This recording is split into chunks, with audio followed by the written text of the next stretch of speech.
ಬಡವರಿಗೆ ಜಾಗ ಕೊಡಲೇಬೇಕು. ಬಡವರು ಖಾಲಿ ಇರುವ ಜಾಗವನ್ನು ಕೊಡಲೇಬೇಕು. ಅಂಬೇಡ್ಕರ್ ಹುಟ್ಟಿದ ದಿನದ ಮುಂದಿನ ದಿನ ಇವತ್ತು ನಾವು ಎಲ್ಲ ಬಡವರಿಗೆ ಯಾರೆಲ್ಲ ಬಾಡಿಗೆ ಜನ ಇದ್ದಾರೆ, ಯಾವ ಊರಲ್ಲಿ ಬಾಡಿಗೆ ಜನ ಇದ್ದಾರೆ, ಅವ್ರ ಮಕ್ಕಳು ಈಗಾಗಲೇ ದೂರ ಆಗಿ ಮತ್ತು ಬೇರೆ ಬೇರೆಯಲ್ಲೇ ಇದ್ದಾರೆ, ಅವರು ತಂದೆ ತಾಯಿ ಜಾಗದಲ್ಲಿರೋದ್ರ ಬದಲು ಬಡವರಿಗೆ ಮನೆ ಕೊಡಬೇಕು, ಮನೆಯವ್ರಿಗೆ ಜಾಗ ಕೊಡಬೇಕಂತೇಳಿ ಏನೋ ಸತತ 2023ರಿಂದ ಏನು ಮನವಿ ಪತ್ರ ಕೊಟ್ಟಿದ್ವಿ. ಜಾಗ ಪರಿಶೀಲನೆ ಮಾಡಿ ನಗರಸಭೆ ಇವತ್ತು ರಾಜೀವ್ ಗಾಂಧಿ ವಸತಿ ನಿಗಮದಲ್ಲಿ ಯಾಡ್ ಮಾಡೋದಿಲ್ಲ ಅನುಭವ ಒಂದು ಎಂಡಸ್ಮೆಂಟ್ ಕೊಟ್ಟಾರೆ. ಅದಕ್ಕೆ ನಮ್ಮ ಉದ್ದೇಶ ಏನಂದರೆ ಜಾಗ ಕೊಡೋವರೆಗೂ ಆ ರಾಜೀವ್ ಗಾಂಧಿ ವಸತಿ ನಿಗಮದಲ್ಲಿ ಅರ್ಜಿ ಅಪ್ಲೋಡ್ ಮಾಡೋವರೆಗೂ ನಗರಸಭೆ ಮುಂದೆ ಕನಿಷ್ಠ 20-25 ದಿವಸದವರೆಗೆ ಅನಿರ್ದಿಷ್ಟ ಧರಣಿ ಹಾಕೊಂಡಿದ್ದೀವಿ. ಇಡೀ ನಾಗರಿಕ ಜನರಲ್ಲಿ ವಿನಂತಿ, ಇವತ್ತು ಜಾಗ ಇಲ್ಲ ಅಂತಂದರೆ ಬಾಬಾ ಸಾಹೇಬ್ ಅಂಬೇಡ್ಕರ್ ಅವರು ಜನ್ಮದಿನನೇ ಇವತ್ತು ನಿನ್ನೇನು ಹೇಳ್ಯಾರಂದರೆ ಇವತ್ತು ಯಾರಿಗೆ ಜಾಗ ಇಲ್ಲ, ಯಾರಿಗೆ ವಸತಿ ಇಲ್ಲ, ಅವ್ರಿಗೆ ಜಾಗ ಕೊಡಲಾರ್ದಂಥ ಸರ್ಕಾರಗಳನ್ನು ಕಿತ್ತೆಗೀರಿ ಅಂತ ತಮ್ಮ ಮಾತು ಬಾಬಾ ಸಾಹೇಬ್ ಅಂಬೇಡ್ಕರ್ ಅವರು ಹೇಳ್ಯಾರ. ಅದಕ್ಕೆ ಕರ್ನಾಟಕ ಸರ್ಕಾರ ಕೂಡ ನಾವು ಯಾರಿಗೂ ಜಾಗ ಇಲ್ಲ ಅಂತ ಯಾರು ಅರ್ಜಿ ಹಾಕ್ತಾರ ಅವ್ರಿಗೆ ನಾವು ಜಾಗ ಮಂಜೂರು ಮಾಡ್ತೀವಿ, ಮನೆ ಇಲ್ಲ ಅಂತ ಹೇಳಿದ್ರೆ ಮನೆ ಮಂಜೂರು ಮಾಡ್ತೀವಿ ಅಂತೇನೋ ಮಾನ್ಯ ಮುಖ್ಯಮಂತ್ರಿಗಳು ಹೇಳ್ಯಾರ. ಆ ಮಾತನ್ನು ಅವರು ಮುಖ್ಯಮಂತ್ರಿಗಳು ಮರ್ತಾರೆ ಅಂತೇಳಿ ನಾವು ಇವತ್ತು ಜಾಸ್ತಿ ಮಾಡೋದಕ್ಕಾಗಿನೇ ಅನಿರ್ದಿಷ್ಟ ಧರಣಿ.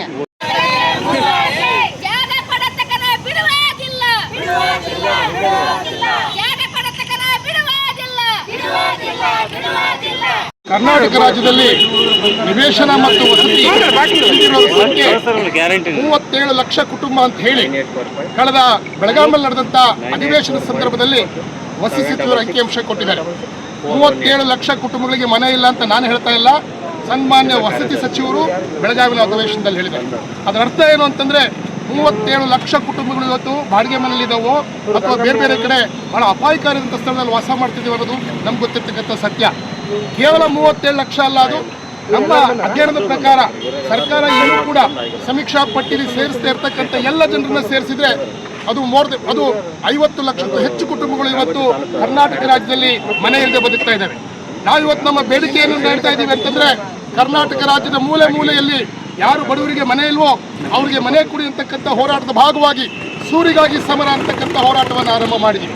ಚಿಕ್ಕಮಗಳೂರು ಜಿಲ್ಲೆಯಲ್ಲಿ ಈಗಾಗಲೇ ಇದರ ಹೋರಾಟದ ಭಾಗವಾಗಿ ಎಲ್ಲೆಲ್ಲಿ ಸರ್ಕಾರಿ ಭೂಮಿ ಇತ್ತು ಆ ಸರ್ಕಾರಿ ಭೂಮಿಯನ್ನ ನಾವು ವಶಪಡಿಸಿಕೊಂಡು ಜನರಿಗೆ ಹಂಚಿ ಜನ ಇವತ್ತು ಮನೆ ಕಟ್ಕೊಂಡು ನೆಮ್ಮದಿಯಾಗಿದ್ದಾರೆ. ಇಲ್ಲಾದರೂ ಕೂಡ ಕೊಪ್ಪಳ ಜಿಲ್ಲೆಯಲ್ಲೂ ಕೂಡ ಅತಿ ಹೆಚ್ಚು ಜನ ಬಡವರು ಇವತ್ತು ಮನೆ ಇಲ್ಲದೆ ಇದ್ದಾರೆ. ನಾವು ಇವತ್ತೇನು ಕೇಳ್ತಾ ಇದ್ದೀವಿ ಅಂದರೆ ಜಿಲ್ಲೆಯ ಹೋರಾಟವನ್ನು ಗಂಗಾವತಿಯಲ್ಲಿ ಕಾನ್ಸಂಟ್ರೇಟ್ ಮಾಡ್ತಾ ಇದ್ದೀವಿ. ಯಾಕೆಂದರೆ ಒಂದು ಕಡೆಯಿಂದ ನಾವು ಶುರು ಮಾಡಬೇಕಾಗಿದೆ, ಕೊಪ್ಪಳ ಜಿಲ್ಲೆಯ ಹೋರಾಟವನ್ನು ಗಂಗಾವತಿಯಿಂದ ಶುರು ಮಾಡ್ತಾ ಇದ್ದೀವಿ. ಈ ಗಂಗಾವತಿನಲ್ಲಿರ್ತಕ್ಕಂಥ ಅಧಿಕಾರಿಗಳ ಮುಖಾಂತರ ಮತ್ತು ನೇರವಾಗಿ ಪ್ರತಿನಿತ್ಯ ನಾವು ಸನ್ಮಾನ್ಯ ಮುಖ್ಯಮಂತ್ರಿಗಳಿಗೊಂದು ಪತ್ರ ಹಾಗೆ ವಸತಿ ಸಚಿವರಿಗೊಂದು ಪತ್ರವನ್ನು ಬರೆದು ದಿನನಿತ್ಯ ಇಲ್ಲಿಂದ ನಾವು ಅವರಿಗೆ ರವಾನೆ ಮಾಡ್ತೇವೆ. ರವಾನೆ ಮಾಡೋದ್ರ ಮುಖಾಂತರವಾಗಿ ಮಲಗಿರೋ ಸರ್ಕಾರವನ್ನು ಎಚ್ಚರ ಮಾಡಬೇಕು ಅಂತಕ್ಕಂಥ ಒಂದು ಆಲೋಚನೆ ಇಟ್ಕೊಂಡು ಈ ಚಳುವಳಿಯನ್ನು ಹುಟ್ಟಾಕ್ತಾ ಇದ್ದೀವಿ. ಬಂಧುಗಳೇ, ಆ ನಿಟ್ಟಿನಲ್ಲಿ ಈ ಚಳುವಳಿ ಒಂದು ನಿರಂತರ ನಡಿಗೆ ಅಂತಂದರೆ ಮಲಗಿರೋ ಅಧಿಕಾರಿಗಳು ಈಗಾಗಲೇ ನಾವು 2 ವರ್ಷದಿಂದ ಅರ್ಜಿ ಕೊಟ್ಟರು ಕೂಡ ಯಾವುದೇ ಕ್ರಮ ಕೈಗೊಳ್ಳದೇ ಇರತಕ್ಕಂಥ ಅಧಿಕಾರಿಗಳು ನೆಮ್ಮದಿಯಾಗಿರೋಕ್ಕೆ ನಾವು ಬಿಡೋದಿಲ್ಲ. ಪ್ರತಿನಿತ್ಯ ಬೆಳಿಗ್ಗೆ ಬಂದು ಆಫೀಸ್ ಎದುರುಗಡೆ ನಿಂತ್ಕೊಂಡು ನಮ್ಮ ಬೇಡಿಕೆಗಳನ್ನು ಅವ್ರ ಮುಂದೆ ಘೋಷಣೆ ಕೂಗಿ ಆ ನಂತರ 2 ಪತ್ರಗಳನ್ನು, ಒಂದು ಸಿದ್ದರಾಮಯ್ಯನವ್ರಿಗೆ ಮತ್ತೊಂದು ಜಮೀರ್ ಅಹಮದ್ ಅವರಿಗೆ ಪ್ರತಿನಿತ್ಯ ನಾವು ಅಲ್ಲಿಂದ ಹೋಗಿ ಒಂದು ಮೆರವಣಿಗೆ ಮಾಡಿ ಅಲ್ಲಿಂದ ಪೋಸ್ಟ್ ಆಫೀಸ್ನ ಡಬ್ಬಿಯವರೆಗೆ ಬಂದು ಆ ಡಬ್ಬಿಗೆ ಹಾಕಿ ಜನ ಮನೆಗೆ ಹೋಗ್ತಾರೆ. ಯಾಕೆಂದರೆ ಕೂಲಿ ಕಾರ್ಮಿಕರು ಬಡವರು ಇವತ್ತು ಇಡೀ ದಿನ ಕುತ್ಕೊಂಡು ಪ್ರತಿಭಟನೆ ಮಾಡೋಕ್ಕೆ ಕಷ್ಟ ಆಗ್ಬೋದು.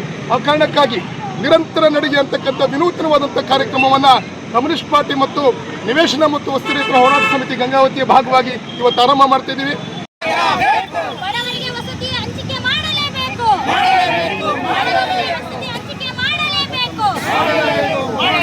ನಮಸ್ತೆ, ನನ್ನ ಹೆಸರು ಅಂಪಸುರ್ಗ ಅಂತೇಳಿ. ನಾನು NFIW ತಾಲೂಕು ಕಾರ್ಯದರ್ಶಿಯಾಗಿ ಕೆಲಸ ಮಾಡ್ತೀನಿ. ನಾವು ಭಾರತ ಕಮ್ಯುನಿಸ್ಟ್ ಪಕ್ಷದಲ್ಲಿ CPI ಸಂಘಟನೆಯಲ್ಲಿ ಈಗ ಸುಮಾರು ಒಂದು 35 ವರ್ಷದಿಂದ ಬಾಡಿಗೆ ಮನೆಯಲ್ಲಿದ್ದಾರೆ ಜನ. ನಾವು 2023ರಿಂದ ನಾವು ಈ ಹೋರಾಟ ಮಾಡ್ತಾ ಇದ್ದೀವಿ. ಸೂರಿಗಾಗಿ ಸಮರ ಅಂತೇಳಿ 9 ದಿನ ಜಾಥಾ ಹಾಕೊಂಡಿದ್ದೀವಿ. ನಾವು ಪ್ರತಿಯೊಂದು ಹಳ್ಳಿ ಮೇಲೆ, ಪ್ರತಿಯೊಂದು ನಗರದಲ್ಲಿ ಹಳ್ಳಿ ಮೇಲೆ ವಾರ್ಡಿಗೆ ಹೋಗ್ಬಿಟ್ಟು ನಾವು ಎಲ್ಲ ರೀತಿ ಸರ್ವೆ ಮಾಡ್ಕೊಂಡು ನೋಡಿದೆಪ್ಪ ಅಂದರೆ ಜನರು ಒಂದೊಂದು ಗುಡಿಸಲಲ್ಲಿ ವಾಸ ಮಾಡ್ತಾ ಇದ್ದಾರೆ. ಆಮೇಲೆ ಅದು ಕೌದಿ ಅಂತೇಳಿ ಕೌದಿ ಹಾಸ್ಕೋತೀವಲ್ಲ, ಓದ್ತೀವಲ್ಲ, ನಾವು ಓದ್ಕೋತೀವಲ್ಲ, ಅಂತ ಕೌದಿಯಲ್ಲಿ ಗುಡಿಸ್ಲು ಕಟ್ಕೊಂಡು ಸೆಟ್ ಹಾಕೊಂಡು ವಾಸ ಮಾಡ್ತಾ ಇದ್ದಾರೆ, 2-3 ಮಕ್ಕಳು ಕಟ್ಕೊಂಡು. ಆಮೇಲೆ ಸಮಾಧಿ ಮೇಲೆ ವಾಸ ಮಾಡ್ತಾ ಇದ್ದಾರೆ. ಅಷ್ಟೊಂದು ಗೋಳು ಇದ್ರೂ ಈ ಸರ್ಕಾರ ಓಟ್ ಹಾಕ್ಸ್ಕೊಳಕ್ ಬರುತ್ತೆ, ಕೇಳುತ್ತೆ, ಅಮ್ಮ ತಾಯಿ ಅಪ್ಪ ತಂದೆ ಅಂತೇಳಿ ಕಾಲ್ ಬೀಳುತ್ತೆ.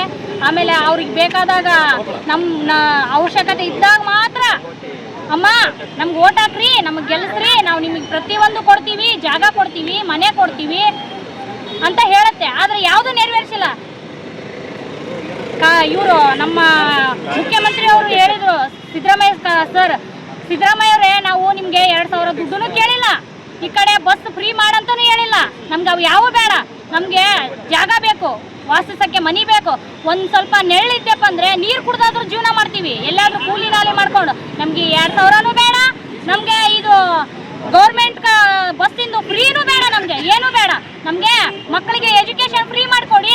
ಆರೋಗ್ಯ ಸ್ವಲ್ಪ ಹದಿಗೆಟ್ಟಪ್ಪ ಅಂದ್ರೆ ಗೌರ್ಮೆಂಟ್ ಹಾಸ್ಪಿಟ್ಲಲ್ಲೇ ಆಯಿತು, ಪ್ರೈವೇಟ್ ಹಾಸ್ಪಿಟ್ಲಲ್ಲೇ ಆಯಿತು, ಸ್ವಲ್ಪ ಅದೆಲ್ಲ ರೇಟ್ ಕಮ್ಮಿ ಮಾಡಿಸಿ. ಈಗ ಗಗನಕ್ಕೇರಿದೆ, ಗ್ಯಾಸಿನ ಸಿಲಿಂಡರ್ ಮಾಡ್ಕೊಂಡು ತಿನ್ನಕ್ಕಾಗ್ತಾ ಇಲ್ಲ, 15 ದಿನ ಗಟ್ಟಲೆ ಉಪವಾಸ ಇದ್ದಾರೆ ಜನರು.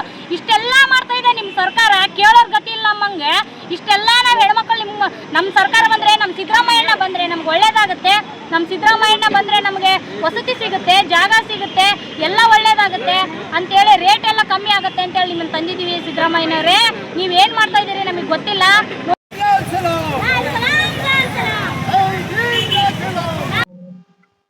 ಹಾಯ್ ಎಲ್ರಿಗೂ ನಮಸ್ಕಾರ. ಇದು ಜನಪರ ಸುದ್ದಿ ಮಾಡುವ channel, T public news channel. ನಮ್ಮ ಚಾನಲ್ನ ನಿರಂತರವಾಗಿ ನೋಡ್ತಾ ಇರಿ, ಸಬ್ಸ್ಕ್ರೈಬ್ ಮಾಡಿ, ಶೇರ್ ಮಾಡಿ, ಹಾಗೆ ಪಕ್ಕದಲ್ಲಿರುವ ಬೆಲ್ ಬಟನ್ ಕ್ಲಿಕ್ ಮಾಡಿ. ನಿಮ್ಮದೇನಾದ್ರೂ ಸಮಸ್ಯೆಗಳಿದ್ರೆ ಕೂಡಲೇ ನಮ್ಮ ರಿಪೋರ್ಟರ್ನ ಸಂಪರ್ಕಿಸಿ, ನಿಮ್ಮ ಸುದ್ದಿನ ಹಂಚಿಕೊಳ್ಳಿ. ನಮಸ್ಕಾರ.